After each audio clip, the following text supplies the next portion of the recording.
Carmona, tiene la palabra. Gracias.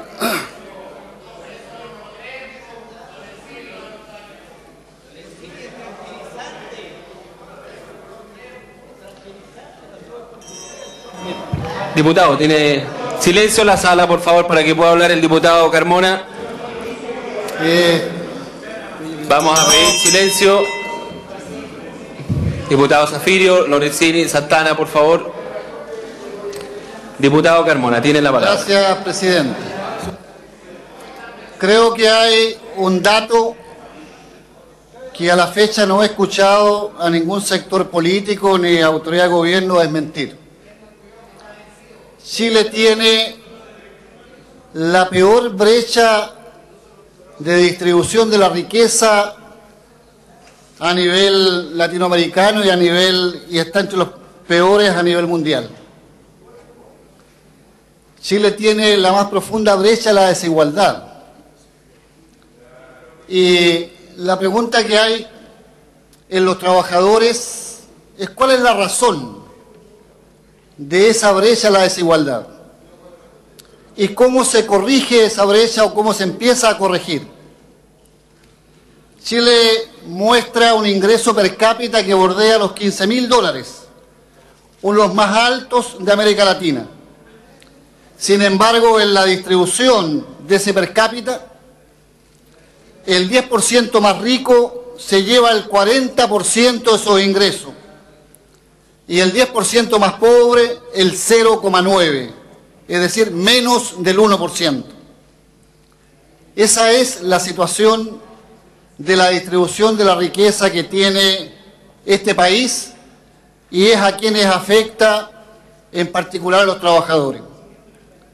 Creo que no haber escuchado a la CUT, no haber recogido siquiera a título de ilustración folclórica qué dicen los trabajadores organizados, no solo es una cierta arrogancia, sino evidencia dónde están puestos los intereses del gobierno de este país, inequívocamente al lado de los grandes empresarios y afectando a los trabajadores. Una forma de salir y de distribuir de otra forma la riqueza en el país es que el aporte que le hacen al funcionamiento de la economía los trabajadores, ya sean productos o servicios, tenga una retribución un poquito más acorde con lo que ellos hacen. Sin embargo, se sustenta un salario de abierta explotación que se anota con datos y políticas del propio gobierno.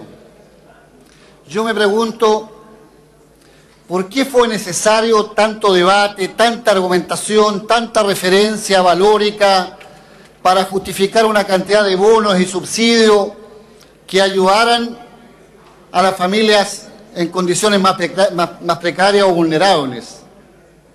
Y la sumatoria de esos bonos, ¿cuánto da? Da un número mayor que 250.000 pesos.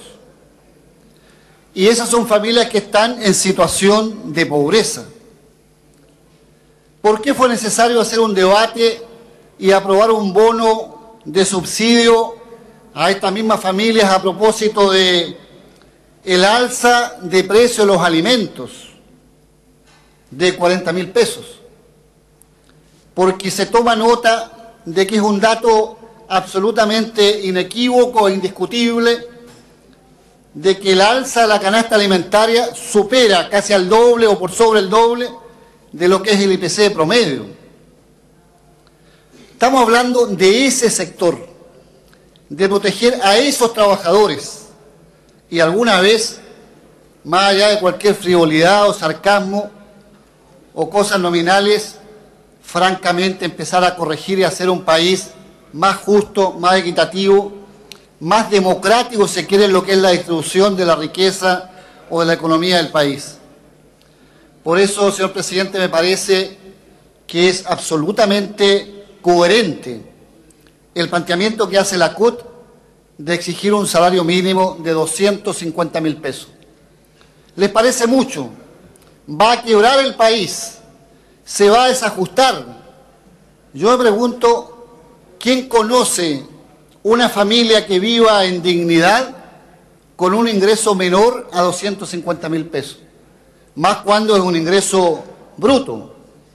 El neto supone los descuentos previsionales, de salud, es decir, llegan a 200.000 pesos.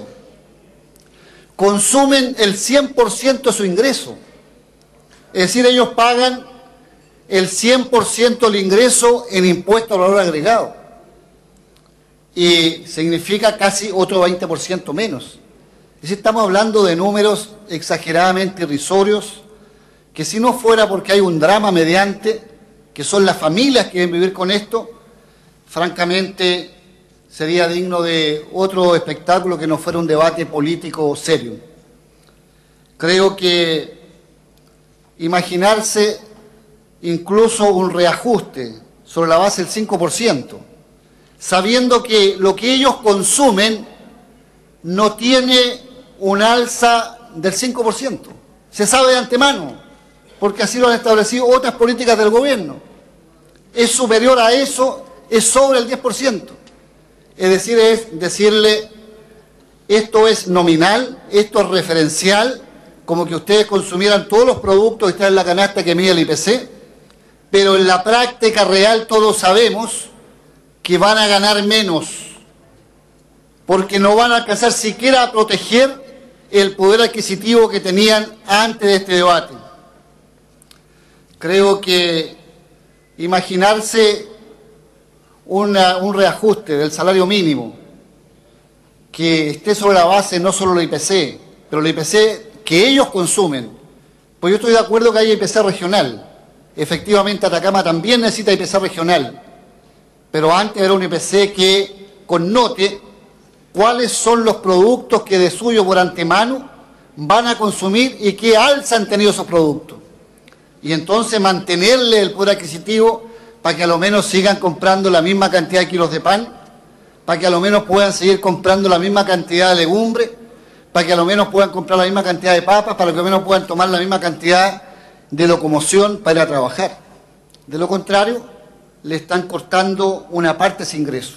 Que a los que tienen ingresos altos no se les corte, se les protege. Creo que no se puede manipular con una advertencia falsa acerca de cualquier alza de salario significa pérdida de puestos de trabajo. En una economía que dice que tiene propensión a pleno empleo, eso no ocurre. En una economía donde estos ingresos van a ir a demandar productos del mercado interno, lejos de afectarse el empleo, se estimula. Entonces, señor presidente, creo que no se puede imaginar uno una política seria que no sea la de desnudarse como una política de gobierno absolutamente al lado, protegiendo los intereses de los grandes empresarios, de los grandes intereses y afectando los intereses de los trabajadores. Por eso nosotros como bancada, por cierto, vamos a rechazar esta propuesta de reajuste al IPC que significa en la práctica una burla, una cosa que no tiene consideración y que puede sostenerse en datos macroeconómicos.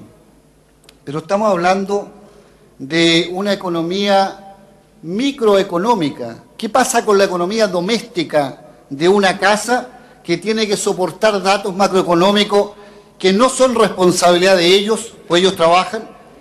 No pueden, por dignidad, por la idea que tengan de construir hacia adelante, incluso construir familia, el aceptarse ser explotado a este nivel en un país que muestra estas tasas de crecimiento y esta concentración de la riqueza. Eso es la negación de cualquier ética de respeto a los seres humanos y a los trabajadores. Señor presidente, creo que el gobierno debiera considerar, escuchar a los afectados. Si este salario mínimo no está hecho para quienes tienen tareas, incluyendo las nuestras, de ingresos que se pueden autoproteger. Este ingreso va a perjudicar a una zona muy grande de trabajadores. Y entonces hay gente que está en el mundo laboral, no es indigente, está en el mundo laboral y recibe salarios que los imaginan por debajo de la línea de flotación de la pobreza.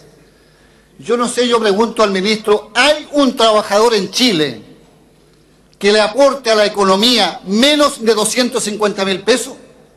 ¿Hay un trabajador que se dedique 8 horas en su faena, cualquiera sea, servicio o producción, que le aporte a la actividad económica menos de 250.000 pesos?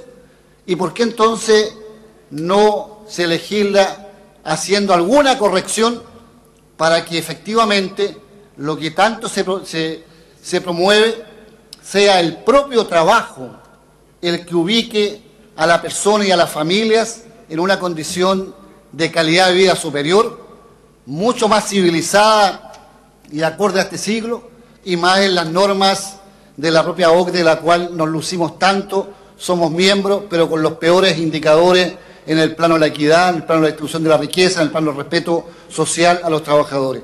Vamos a votar en contra de esta propuesta porque atenta contra los trabajadores. Gracias, presidente. Gracias, diputado Carmona. Quiero pedirle a la sala, tengo 23 personas, 23 diputados inscritos. Si hubiera unanimidad para restringir los discursos a 5 minutos, los recursos no. ¿No? Diputado Chaín, ¿hay unanimidad para poder, así hablan todos, 5 minutos? Ok. Queda acordado en esos términos. Tiene la palabra el diputado Orlando Vargas.